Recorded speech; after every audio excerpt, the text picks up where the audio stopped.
What's good, Washington fans, and happy Friday. I just want to send my condolences to Lakers fans and LeBron fans. It looks like it's the end of the era. Won't get too much into that because this is a Washington football video, but just wanted to get into guys that I have heard about standing out in OTAs so far over the past 2 weeks.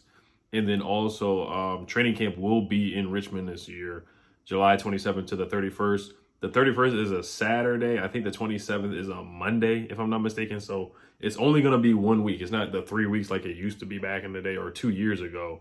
It's just going to be 1 week in Richmond. Richmond is about 3.5, 4 hours away from me. So when I did go 2 years ago, I spent the night at a hotel, woke up early morning, went to the practice. It was a lot of fun. I hope I can do the same thing again. Can't guarantee I'm going back out there, but if I do, it would be a lot of fun to meet and greet. Shout out to my guy Skins fan all day. I saw him out there.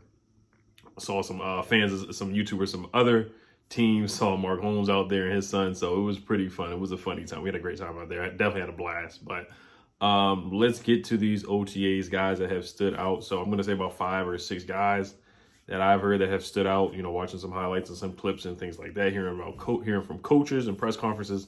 And other players have spoke about other players' performances as well and how they've gotten along in the chemistry in OTA. So it looks like a lot of guys are getting along. This is the time for guys to get some chemistry and get to know each other. So first, of course, I've been talking about DiAndre Brown.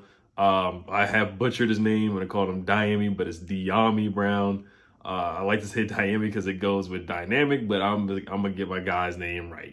He's my favorite pick of the draft, DiAndre Brown, wide receiver. I've been hearing that he looks really good. He's been connecting with Fitzpatrick many times in camp. He looks the part. He has speed. We heard that he burnt Troy Apke in practice, which everybody does. But it looks like he's been doing the same thing to other cornerbacks and safeties as well. So he looks the part. He looks physical. He looks strong, looks athletic, and he is going to stretch the field. A lot of this team is definitely relying on him to help out and make this offense more dynamic than last year. He is going to be he's most likely going to be that third option. But you look at the film, what he did in college, 20 yards per catch in college, back-to-back 1,000-yard seasons, and did not drop a contested catch. You could just see it in practice from what the coaches are saying. So he says he doesn't look at a pass as a 50-50 ball. It's 100% on him, and he has enjoyed playing with Fitzpatrick so far in training camp. Next is Ryan Fitzpatrick. I heard he's been standing out. I've heard everything has been positive things said about for Ryan Fitzpatrick. He's been commanding the troops, him and Ron Rivera. You see pictures of them, laughing and have a good time and connecting. You see pictures of him directing wide receivers and telling them where to go, getting good chemistry with Terry McLaurin, DiAndre Brown, and Curtis Samuel. So that's good to see. You heard him in the OTAs the other day connecting with a pass with Steve Sims, who probably won't make the team, but he made a nice loft touchdown pass to Steve Sims, leading him, and also threw a back over-the-shoulder throw to Cam Sims on one of the first days of OTA. So getting good chemistry with Cam Sims as well. Making nice passes to John Bates and get a connection with Logan Thomas as well. So it looks like he's learning from each other. Scott Turner had nothing but good things to say. Scott Turner said that he's learning things from Ryan Fitzpatrick. They're probably around the same age. I got to look that up. I don't know if Ryan Fitzpatrick is actually older than Scott Turner. That is interesting. But here's a quote from Terry McLaurin interview. He said, Fitz is great. The first thing that struck me about him is just that he has a really cool, calm demeanor about him. When he's in the huddle, it's just really collected. And Brandon Scherf has been excited to play with Ryan Fitzpatrick as well. They all say that he's a funny guy. They also say he's a student of the game.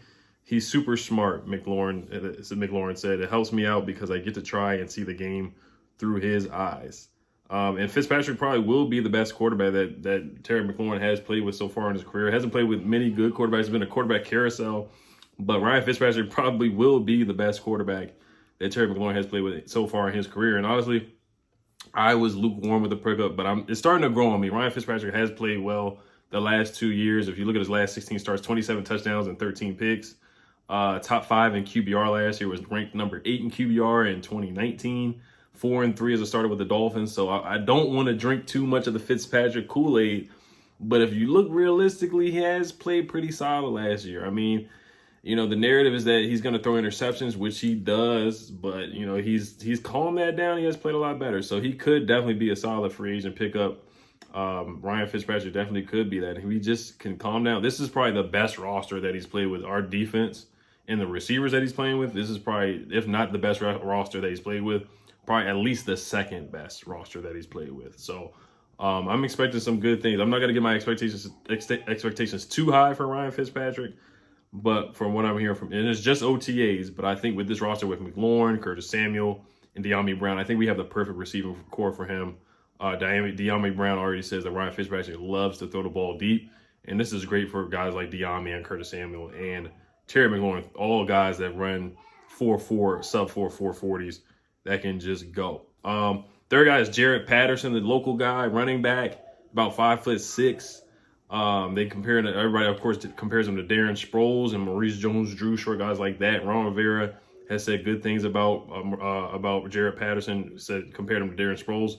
And Ron Rivera coached Darren Sproles in San Diego when he was with the Chargers. So nothing but glowing things. And also a tweet from Zach Selby the other day. Zach Selby said Jared Patterson just made a heck of a cut during 11-on-11 drills. All he needed was one move, and he's sprinting up the middle of the defense. So this guy is shifty, and he's small, man. You can barely see him behind that line. So if he makes one guy miss, he could hit a home run and be going just like he did in college. He had a game with, 8 touchdowns in one game? Just video game numbers. So I'm excited to see what Jared Patterson can do. Can he push Peyton Barber? Can he beat him out for that third running back spot? Or are they going to keep 4 running backs and keep Jared Patterson and Peyton Barber, and, of course, J.D. McKissick, and, of course, Antonio Gibson. So fourth is Ben St. Juste. I mean, the guy has gotten a couple interceptions in practice already. Didn't have any interceptions in college, was the funny thing, but had a whole bunch of pass breakups. The guy is tall, has a long wingspan.